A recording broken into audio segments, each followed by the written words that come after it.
Okay, good day students. Today we are going to look at human resource management and public relations. My name is Abna Kashikola. My cell phone number is 08133064443. Or you can email me at yourtutorabna@gmail.com. The content of the course today, we are going to look at healthy and safety in an organization, the 6 dimensions of wellness, stress in work, types of occupational stressors, sources of stress, proposed process approach to the management of stress, organizational behavior, you call it OB, perception, stereotyping and perception, yeah, cool.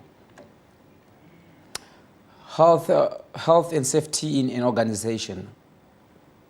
Function of healthy and safety committees. We have a committee normally in an organization which is concerned about the health and the safety of the employees. What do?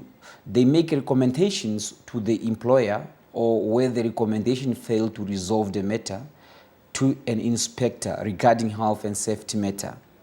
They discuss an incident at workplace in which any person was injured, become ill or died, and in writing report on the incidents to an inspector.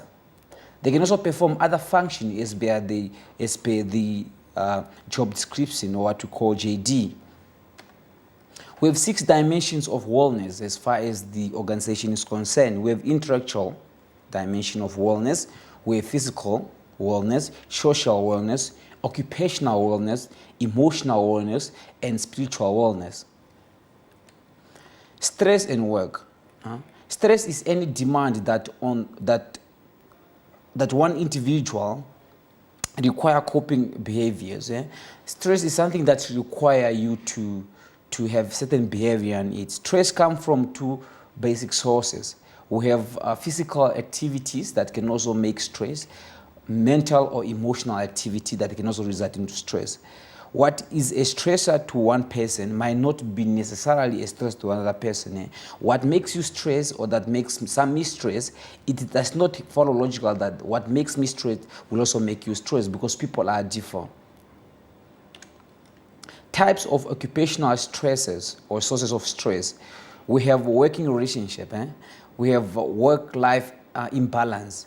We have overload, job security, control, resources and communication, pay and benefit, aspect of the job. What do you mean by work relationship? Sometimes there's not a good communications, or the flow of communication between you and your supervisor or your colleagues or the senior is not well. So that will also bake up a stress. The work-life imbalance between your work life and also your home relationship is not balancing. Sometimes even when at home, you are required to do something of your job just for you to be up to date. So those are the result of stresses, because when you're at work, you're working about, you are talking more concentrating on your work. When you go home, you're also talking about your work. So sometimes if you don't give that your work and non-work imbalances, sometimes it's a problem. It will be in stress and overload. When you're always overloaded, then maybe there's a limited number of staff in your organization. So people and each an individual get a lot of work, so it also results in stress. Job security, how secure is the job? The job might be, sooner or later the job might be finished and you have to be laid off or retrenched. Can also be in a stress. Control, maybe you don't have too much control on your work. You are always getting maybe you're not that you're not being delegated, but you're always being pushed to do work. You don't have control on what you do, so those can also be in stress.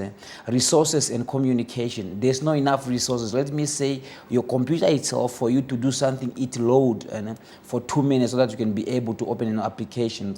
It can also be it can also be part of stress. Play and the benefit, let me say your salary or your fringe benefit and the remuneration total package, maybe it's a cost to company whereby you pay all your expenses, medical aid, pension, and so on and so forth, and it's not sufficient for yourself.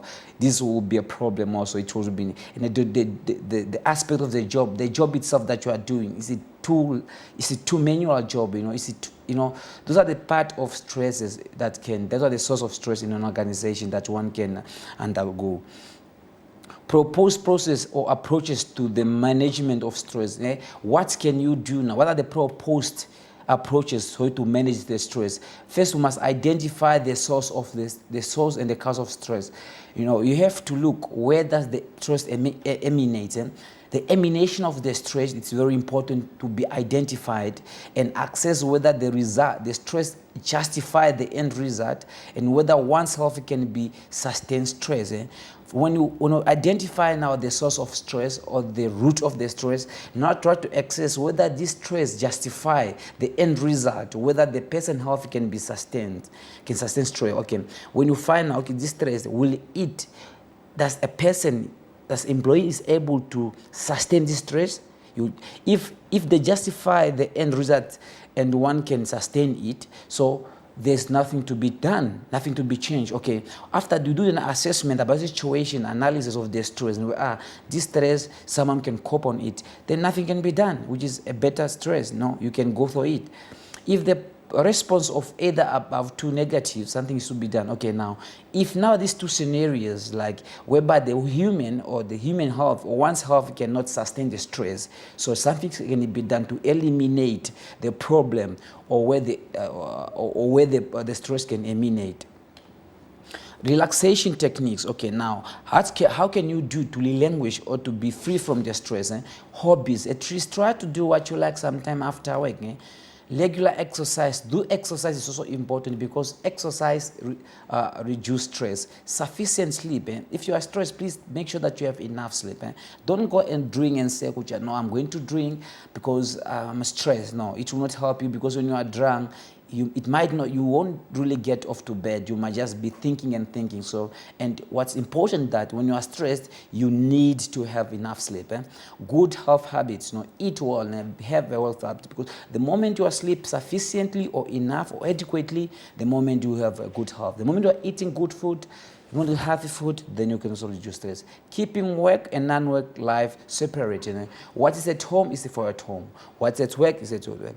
Don't take your work home. Sometimes, if you think that you are too much under pressure, don't take work at home. Or go home and have enough sleep. Then when you come back, you are well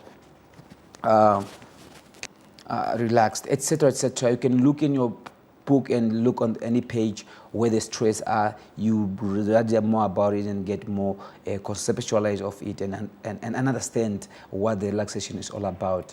They have a lot there on your textbook. Organizational behavior, OB. Someone can define it as a field of study that investigates the impact that individuals, group, and structure have on behavior within an organization for the purpose of applying such knowledge toward improving an organization effectiveness. So an OB, organizational structure, has to do with the study of the impact that one or the structure have toward an organization effectiveness. Individuals' behavior within an organization, they are variables that influence individual behavior within organization. The following is the ability is a biological or learned trait that permits a person to do something mentally or physically. Are you able, the ability to do something can be either mentally or physically. Are you able to do a work? That's what we call some of the individual behavior within an organization. We have also individual behavior called skills. Are task-related competencies such as the skill to operate a computer. Look, now there's a difference between ability and a skill. Because the ability is now it's biologically or learned that permit a person to do something mentally or physically. Are you able to? The ability and the skill now are task-related competencies such as skill to operate a computer. The background. The background can also be individual behavior in an organization. Let me say, for example, the background is normally it's self-explanatory. Background is to do with how you have been raised up, your life childhood. For example, like if a person is from the north, sometime your background will be different for someone who grew up in Windhoek, for example. So those are what we call background. Demographic, we're talking about age, gender, race, marital status, and tenure. These are the part of individual behavior within an organization. So it's very important to look at it. It's more explained in your textbook. Then you can call me at any time for the information and for the clarity and for the point of collections anyway you don't understand. Individual differences. To understand individual differences, a manager must practice the following. If you're a manager in an organization, but now because in organization there's people from different backgrounds, there's people from different ethnic groups, people from traditional culture, they come together and be one as an organization. It's a one organization, of course, achieving one objective, but people within the organization, the employees, are from different backgrounds, culture, traditions, and beliefs. So as you're a manager now, for you now to identify and to analyze and to spot out the people's, the employees' individual differences among a business. So you must practice the following. You must observe and recognize the differences. First, you must observe, try to observe your employees and try to appreciate their differences. Study variables that influence individual behaviors. Try to see what might, okay, from now when you observe and appreciate or recognize their differences, now try to study them on how they influence their behavior individually. Discover now the relationship among the variables. Okay, after now we have evaluated the variable from the observation that you have undergone and also the recognition and appreciation of differences. Now trying to discover now the relationship among them. How do those now variables relate to one another so that you are able to appreciate your employees from different angles. Perception. Perception can be defined as a process by which individuals recognize and interpret their sensory impressions in order to give meaning to their environment. Perception, just the way you perceive things. How do you perceive a certain, if sometime before you heard about something, before you heard about IOL, before you heard about your study, you heard already something about perception. Now, perception is all about doing things, seeing around you, and whatever you appreciate around is what you perceive. Let's proceed again. There's 5 senses to experience the environment and individual causes. In an environment, as far as the perception is concerned, there are 5 senses. We're talking about sight, touch, hearing, taste, and smell. Those are part of perception to experience the environment that an individual can use. Now, after you have concluded on all those 5, the individual organize the information from the environment so that it makes sense, and it's called perception. Now from you collect all the information from environment via sight, touch, hearing, taste, and smell. Now you interpret them and to make sense, and what we call perception. When you have interpreted all what you have collected from the environment, it's a form of a perception. We have factors that have influenced perception. Like we have a factor in the perceiver, the person who perceives or someone who's perceiving. He have an attitude, a motive, interest, experience. We have a factor in a target. The person, there's something which is targeted. There's a novelty, motion, sound, background, and proximity. Factor in the situation. Now we're talking about time, work setting, social setting, etc., etc. Look on your page. In a textbook, you study more about it, appreciate their meanings, and get more example on it. And you can call me where you don't understand. Stereotyping, page 329 in your book. Stereotyping are preconceived or oversimplified belief about the characteristic of a member of a group within an allowance of individual differences. What do we mean by stereotyping? Some people, they oversimplify. You can say maybe all the vampires are not good people, or all the, you simplify, or the vampires are not developed or something like. But it does not follow logical that all the vampires are the same. That we call stereotyping, drawing conclusion on people's character just because you have seen something. You're trying to oversimplify that all the people from America are not good people, which is not true. Not all the Americans are not good people. It's just a stereotype that people try to imply. We have personality, referred as a dynamic. Personality is not something which is static. It's a dynamic concept. It's an ongoing concern that describes the growth and the development of a person's whole psychological system. Personality is it's more rely on your psychologically set up. It is influenced by the culture and social factors. Personality influenced by culture and social factors. We have some major factors influencing personality. We have culture, forces. We have social, class, and other member forces. We have family relationship forces and hereditary forces. Those are the factors that influence personality. But you can also read more about it on page 332 in your textbook. Leave it back to me where you don't understand. I'll give you all the information that you might require at any time and a point of time. Theory of personality. There are three theoretical approaches to understand personality. We have trained personality theory, which is based on a premise that predisposition directs to a behavior of an individual in a certain or in a constant pattern. We have psychological personality theory. It places special emphasis. Let me say, a special emphasis is placed on unconscious determinants of a behavior. And you can also read more about superego on page 33 in your textbook. These things are they have a lot of example on a triad personality and psychological personality, and also much example on a superego. What do they mean about superego? Read about that. Call me where we don't understand. And it's very, very well explained in your textbook. The law of example is about 2 pages about superego, and also 2.5 pages about triad personality and a psychological personality. So you can go about it yourself and call me where you don't understand. With major personality attributes influencing organization behavior, it's also on page 335 and 337 in your textbook.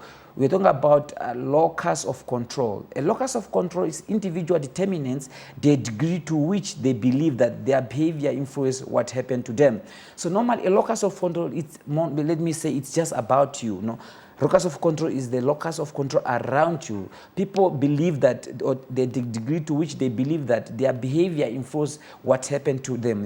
They normally think because I have this one is because of my behavior, but normally it's not really the case. We have what you call Machiavellianism, is associated with political manoeuvre and being a power manipulator. It's named after Niccole Machiavelli in 1469 to 1529. It's long back. This guy was trying to manipulate people's belief. So in personality, what about Machiavellianism is associated with political maneuver, trying to manipulate people's mind and also beliefs. Self-esteem, people's feeling of oneself. Self-esteem and are related to their self-efficacy beliefs.